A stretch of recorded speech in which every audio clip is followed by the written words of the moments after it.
So publicity వైజ్గా సినిమాకి ప్లస్సే తప్ప మైనస్ అయితే లేదు. ఓకే. ఇకపోతే ఎందుకు వాయిదా పడింది?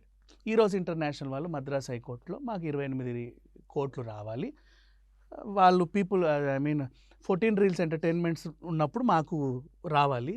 ఇప్పుడు 14 రీల్స్ ప్లస్ ఎల్ఎల్పిగా రిజిస్టర్ చేసుకొని ఈ సినిమా రిలీజ్ చేస్తున్నారు. వీళ్ళే వాళ్ళు, వాళ్ళే వీళ్ళు, కాబట్టి మాకు ఖచ్చితంగా రావాలని వాళ్ళు కొంచెం గట్టిగా వాదనలు వినిపిస్తే కోర్టు స్టే విధించింది. అంతే. ప్రతి సినిమాకి టెక్నికల్ వైజ్గానో లేకపోతే కొంచెం గ్రాఫిక్స్ లేట్ అయ్యో, అవుట్పుట్లో కొంచెం ఏమైనా ఉండో, ప్యాచ్ వర్క్లు అవ్వకనో, లేదా ఇట్లాంటి నిర్మాతకున్న ఫైనాన్స్ కష్టాల వల్ల అప్పుడప్పుడు వాయిదాలు పడతా ఉంటాయి.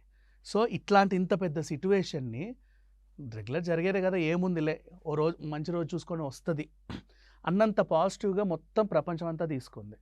అది చాలా మెచ్చుకోదగ్గ విషయం. నెక్స్ట్ ఇంకొకటి, హిందీలో దురంధర్ సినిమా వస్తుంది. అవును. అది చాలా అంచనాల మీద వస్తుంది, భారీ బడ్జెట్.